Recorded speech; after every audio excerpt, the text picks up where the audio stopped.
Welcome to the Founder Experience, where we're charting the unpredictable waters of startup ventures. I'm Nathan Williams. And I'm Alex Gutjahr.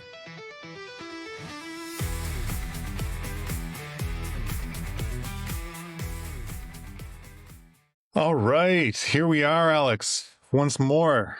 With ChatGPT. ChatGPT. Let's see if ChatGPT can beat us today. So what we are doing today is we are going to be evaluating pitches. And we're going to ask ChatGPT to give us a pitch. We told it could be good or it could be bad. We don't know what it's going to give us as a startup pitch, but we have to go and see what are the merits for it, what'll make it work, what won't make it work, if it's going to be an all-star or if it's going to be terrible. Yeah, and just discussing it, right? It should be somewhat reasonable, but then just seeing, okay, will we actually entertain this business model ourselves, or is it totally off the plate? Will we change our businesses, sell our existing businesses, run away and start whatever ChatGPT comes up with? So maybe spoiler alert: if you're listening to this episode, it's probably not a good idea. Otherwise, we wouldn't publish it. I assume. So, yeah, exactly. Good. Let's jump right in. So I asked ChatGPT to give us an example, and here it is. Subscription platform that automatically manages warranty claims and product registrations for consumers by scanning receipts and order mails, revenue via user subscription, €5 per month, and affiliate commissions from replacement purchases.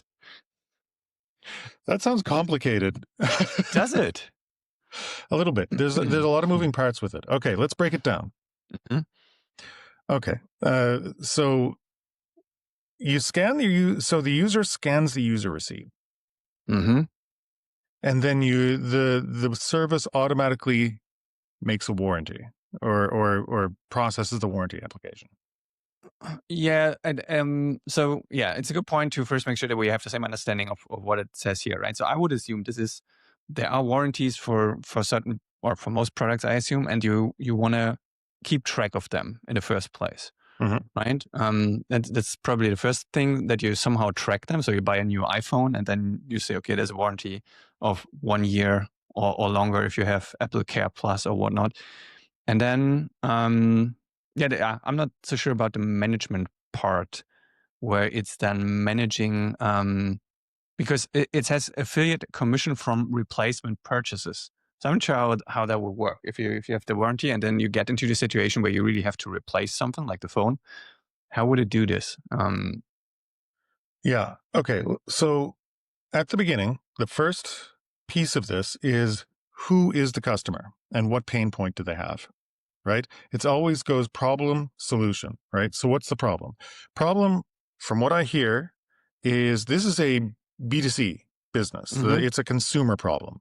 The consumer has a problem processing warranties or keeping track of all their warranties. And this sounds reasonable, right? Like, yeah. I don't know about you, but I've got probably a box of warranty information from different devices, different appliances that I have. They're, sitting in a box, and if something went wrong with my fridge, did I remember to apply for the warranty? Did I put in my information to register for it? Do I qualify? What's the terms and conditions? That seems pretty complicated. And it can be that if something goes wrong with my device and that if I don't realize it's still under warranty or if I didn't apply for it, then maybe I miss out and have to repurchase the device or the appliance instead of getting it replaced for free.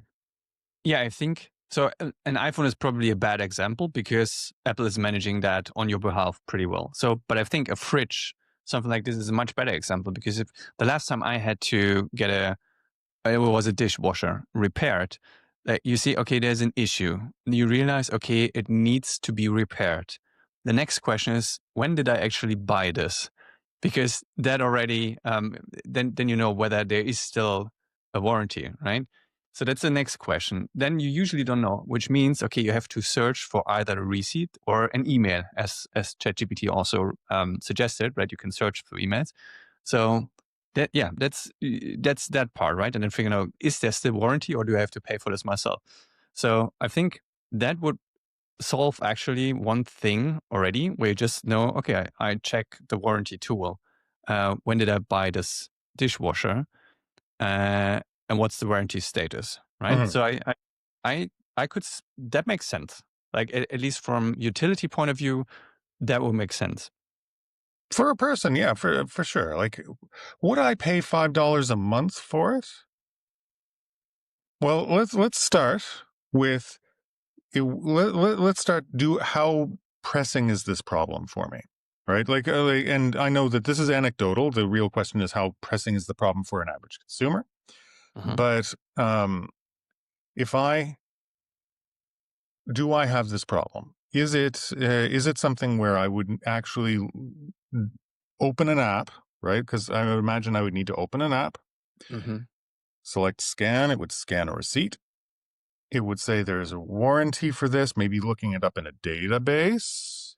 And then I have a unique, maybe a profile ID that I have pre-filled out.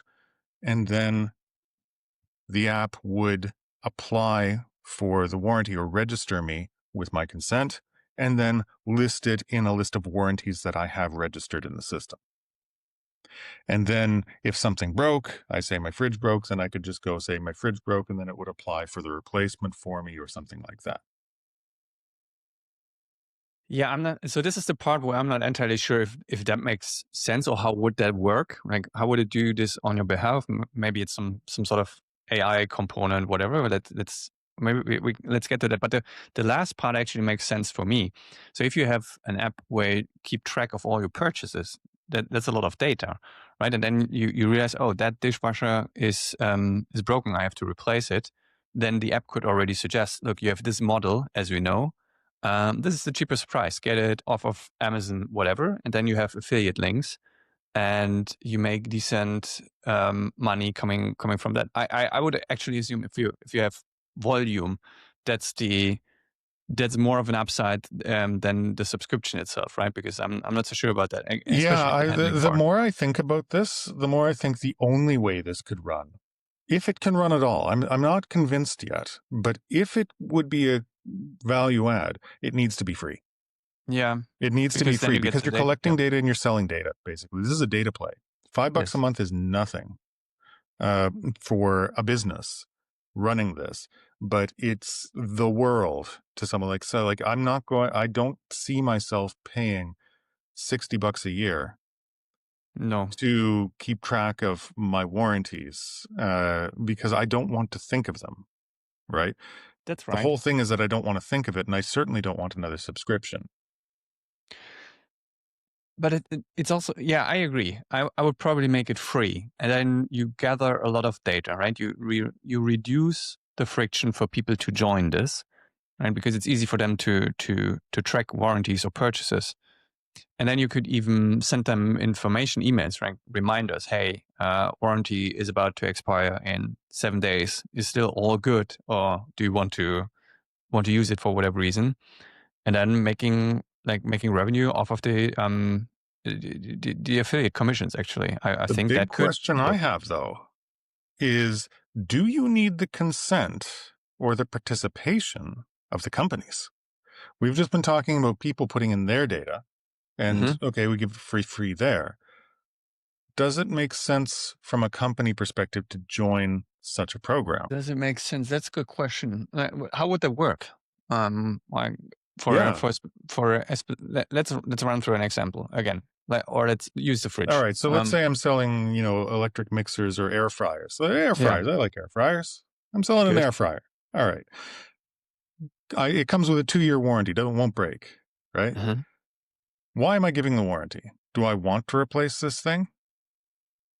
No, I've done a calculation probably internally saying that 80% of my air fryers are going to last for 2 years and that probably I won't have to replace that many. So I give a warranty, a 2-year warranty, so that it's really the defects. Maybe it's 90%, I don't know, but it's the defects that I'm willing to replace because I'm confident I will make money off of this, right? Hmm. And then I would that and Yeah, and usually these type of warranties are not sold separately, right? They come with the the device. I don't know, do they are any warranties on these type of appliances mandated, or are they just something companies do in order to build trust? And this may be half-baked knowledge here, but I assume it's 1 year you have to do. It may have, maybe it was 2 years before, but I think 1 year you have to give, you're Mhm. required to give, and then everything is optional, right? With Apple, you get the 1 year anyway, right? They have to offer this because otherwise you leave the store, thing breaks, and then bad luck. So I think you have to give 1 year. I'm not sure if it applies to all categories, but let's start there. Mhm. And then everything else they can sell on top, which is essentially just an insurance, right? Apple can give you Apple Care Plus. So you extend warranty for another year for, I'm not sure how, like a percentage of the initial purchase price. And I've done the same on Amazon. Amazon is also selling from insurance companies. So I bought a couple of technical devices over the last couple of years, and many will, like Amazon will offer you 2 year extended warranty, but they don't offer it themselves. But it's fulfilled through yeah, an insurance company. But you see it in checkout already, or in the basket, I think, where it says, okay, you can add the extended warranty. So I think there are companies doing this, and to be honest, I usually forget about them. I have often also purchased extended warranty, in which case you get documents from the insurance right after via email. Mhm. But I usually archive them and I forget about them. I couldn't tell you for all the devices that I own, um, for which I actually got an extended warranty and for which I didn't. So just tracking that wouldn't be a bad idea, I assume. I guess not. But this begs the question, though. I originally thought of it as the warranties that sort of come with the device, but that is something that you could do as a business model is sell the extended warranty, right? Because if you think about it, if you buy a fridge or a device of any sort, you have one window to buy that extended warranty, right? And Yep. the window is when you purchase the device. Do you want to upgrade to the extended warranty? And usually it feels like it's a bad idea to do that, right? Because they price the extended warranties so that, it feels like a cash grab to me anyway. But from a company point of view, if you had a second opportunity to sell that extended warranty, maybe toward the end of the life of the first warranty, maybe a month before the first warranty expires, if you had the opportunity to get in front of a consumer's eyes and say, hey, you've got this thing, I'm sure it's working well, your warranty's about to expire, do you want to extend it another year or two? Then you've got another revenue stream. For the That I could companies see. owning the products, you mean? Like Yeah. the So Apple. so what it is it's a free app at this point, in my mind, Mhm. to a free consumer app to keep track of the warranties. But then companies would be able to sell extended warranties on it, and that's why they would join, is because they get a second chance to be in front of the consumer and to have them refresh their warranties, and then you could make money as a percentage of the sale that's made through the app. Um, I'm not sure. I'm not sure if the companies are interested or able to offer this, right? Yeah, because maybe it's a type of insurance. Maybe it's But regulated. yeah, that's what I wanted to say. What you could do is you enter a media markt, for example, you buy an air fryer, as you said, and you're leaving it, and then you pull out the app, you scan the receipt, and MediaMarkt is just giving you the 1 year warranty, and that's it. No, nothing else offered. But then you take out the app, you scan it, and then we know, or the platform knows, whatever. Okay, you bought this air fryer, and then this could be matched against insurance companies that are listed on the platform, similar to what I just said about Amazon, right? They just bring in the insurance companies, and that's kind of selling on behalf of them. So, do you want this insurance? Could be the same model here, right? So you put in the air fryer, and then it says, "Oh, look, there is you can get extended warranty here for the price of X." And then it's done through the actual insurance company, but then the platform could take a share because it's facilitating the deal, right? So, and I for the insurance companies that would make sense, right? Because they only pay if they sell a warranty. That could be an interesting model, actually. You know what the number one question I would have before evaluating this as a good or bad idea? Go Who on. else is doing this? That's a good question. I don't know. right? Because if it's a good idea, this one is common enough that if it's a good idea, someone must be doing it. Mhm. Someone must be. And if there's no one doing it, then that tells me there's some major barriers to entry. And if there is someone doing it, then the question is, are they big, right? Like, is there because this is like a loyalty program in a sense, like it's a Mhm. post-sale loyalty program, and there's money in that, right? There's serious Yeah, money in I that. assume. So if people are doing it, I would expect there to be big competitors. So the question Mhm. is, could you really start something like this at this stage? Why? What would prevent you from doing it? You could. I would just. You could probably just wipe code it like the app, right? It doesn't sound too complicated to just keep track of a little bit of structured data and maybe a photo or Yeah, scan it's not a technical of problem. the prescription. Yeah, and then you. So my first approach would probably be looking at the insurance companies that I had contact with through Amazon whenever I bought one of these, and then reaching out to them and asking them if they're interested in joining a program. So we facilitate deals or whatever it's called, and you get a share, and then seeing if they are open to discussion. Either they will not reply, or they tell you no, we're good, or they tell you no, look, there are some legal requirements that we are not aware of. Right? That's all downstream from there. But I would just, I mean, sounds simple enough to at least evaluating this without spending a lot of time or money. The one piece I think that's missing from the ChatGPT pitch here, Hmm. it would be numbers. And I think that if you were going to turn this type of business concept into a business, the one piece that you would need to add is numbers. So, like, how much money are people losing every year from losing track of their warranties or not registering? How much money is a business losing by not being able to upsell them on extended Hmm. warranties or what? And this is the piece where if it's not revenue streams that would attract a business to be part of it, what you need to find something number based that would, right? Because like what you don't want is to say, look, you got to hey, air fryer maker, you want to be part of this amazing warranty tracking program because it will cost you an extra 20 million a year because people will remember about that they had warranties that they didn't have, Yeah. right? Like, no, it's got to be the other way around where it's like, well, you'll get data because people will register and then you have an opportunity to resell them, or you have to like, and there needs to be something concrete so that you can give them an ROI, right? The number one thing that kills a business is if you've got a great idea that has no return on investment, then people aren't willing to put in money for it. No, I agree. For sure. But for this one, again, I could see. I I wouldn't consider it as a bad idea. And No. this is just a surface discussion, right? As you said, you need a couple more numbers, then seeing who are the competitors, if any, and then just giving it a more 360 view of okay, does that actually make sense? But Yeah. just the way it was presented and the potential revenue streams, I think that could work. I don't think that's a bad idea actually. Yeah.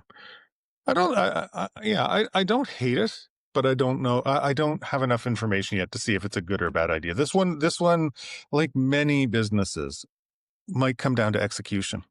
It might come down to just, is there one angle that makes people really love it or really want to use it, or one Yeah. attribute but that makes the companies really just go for it so it makes total sense. But I mean, here's the thing though, the one alarm bell and risk to this business, if it does exist, is the same risk as every other loyalty program. If it's successful, at some point businesses will say, well, why don't I just run it myself? And because the reason that they would join a loyalty program is to get access to a wider group of consumers, right?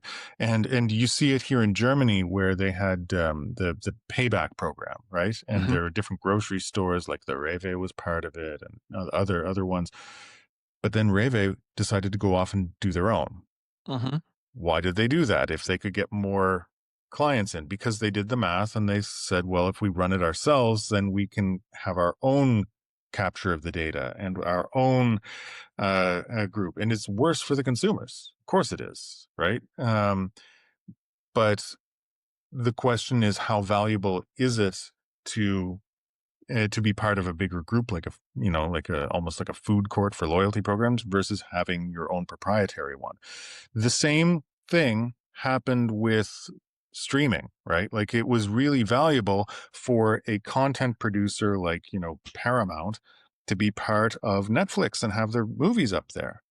But then they said, well, why are we doing this? Why don't we just start our own Paramount Plus streaming service? And then everyone else did it, Hmm. fractured the market. And then you end up with a Nash equilibrium where it's worse for the consumers, and it's actually probably worse for each individual company, but they can't improve their situation by doing anything differently, right? Like, it's better for them all to run their own thing, and then the consumers just turn to piracy, right? Yeah. Because then at least you can get all of your content in one spot. No, that's true. Though I think these examples are specific to one industry, right? If you whether that's Rewe or Netflix with streaming, I would assume this warranty model can extend way more, like beyond just, for example, tag purchases or what have you, right? So maybe you can broaden the things that you can give a warranty for.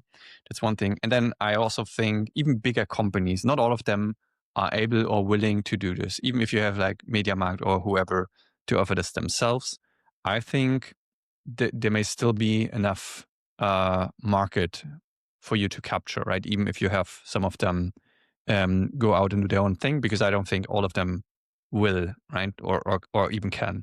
So yeah, I'm not sure if that's a big threat. But one thing that I wanted to ask you, and this is maybe similar to that, how would you market this whole thing? Like, let's assume the platform is there, and it's already you have the insurance companies.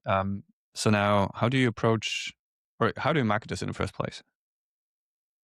It feels like the obvious way of doing this. It's a two-sided marketplace problem, right? Like, you need people to put their profiles in there in order to attract companies to offer their warranties through there, and you need companies putting warranties up there in order to attract the people. Mhm. Whenever you've got a two-sided marketplace, you always start with supply, right? Have you ever gone into a store and there's nothing on the shelf? No, I agree. Yeah, you leave and you don't come back, right? But if you put stuff on a shelf in your store and there's no one coming in, there's stuff you can do in order to get people into the store, right? So you always start this two-sided marketplace with the supply side. And and this isn't really a two-sided marketplace, but it's similar sort of setup. You need two audiences. And so what you start with is with products and warranties. And the question is, how do you kick that off? Often, if you get like a big partner or a group of companies partnering with you or whatever, putting their warranties up there, then the best way to market it is to at checkout or in the documentation on the warranty, have a little QR code that says scan me and automatically get updated on the warranty, right? And make it free for the consumer so that it's frictionless. You're asking them for their data. And so if you're asking them for their data, everything has to be as smooth as possible, as easy as possible. Like, I don't know about you, I hate making um new profiles. So, Oh have yeah, it plug into Google, right? Like, yeah. log in with Gmail or something like that, or Facebook or whatever, so that you can have as much of the profile filled out as possible before you begin.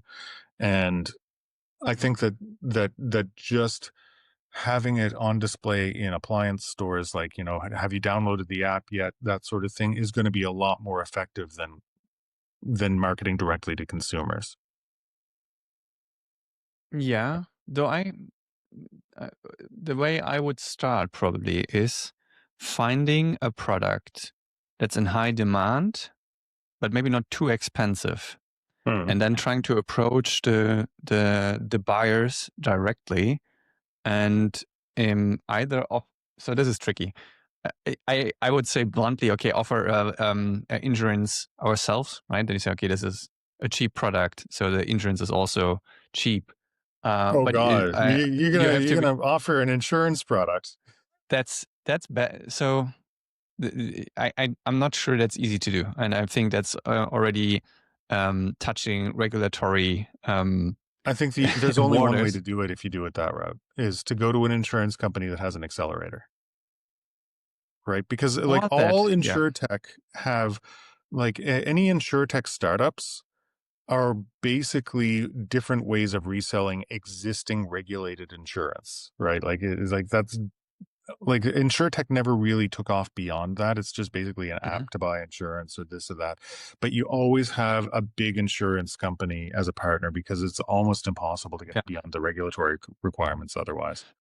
yeah, most likely. But Yeah. it's still, I would still try to facilitate the first users or warranty sold or whatever.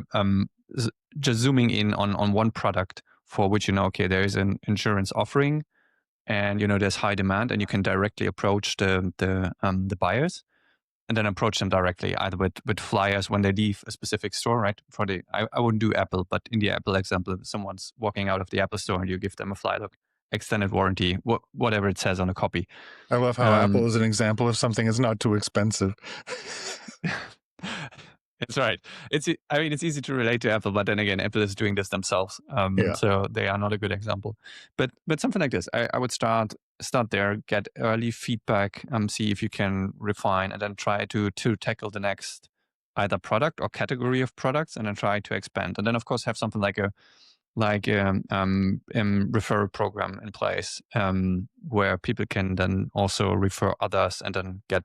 I'm not sure what it's going to be, but it can go quite big quickly. But having some means of pulling in other people and seeing how that scales. But yeah, all in all, again, as I said, I don't think it's a bad model. So the real test, is this going to be your next business?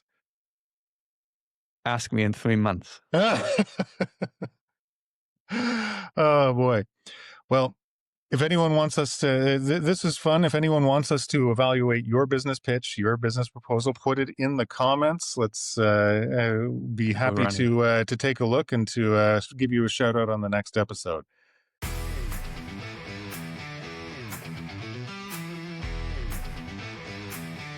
That's it for this episode of The Founder Experience. If you enjoyed it, do us a favor, hit subscribe wherever you are listening, whether that's Spotify, YouTube, or your favorite podcast app. If you've got a second, leave a rating or a review. It really helps. And you can find more episodes and behind the scenes stuff on our website, founderexperience.fm.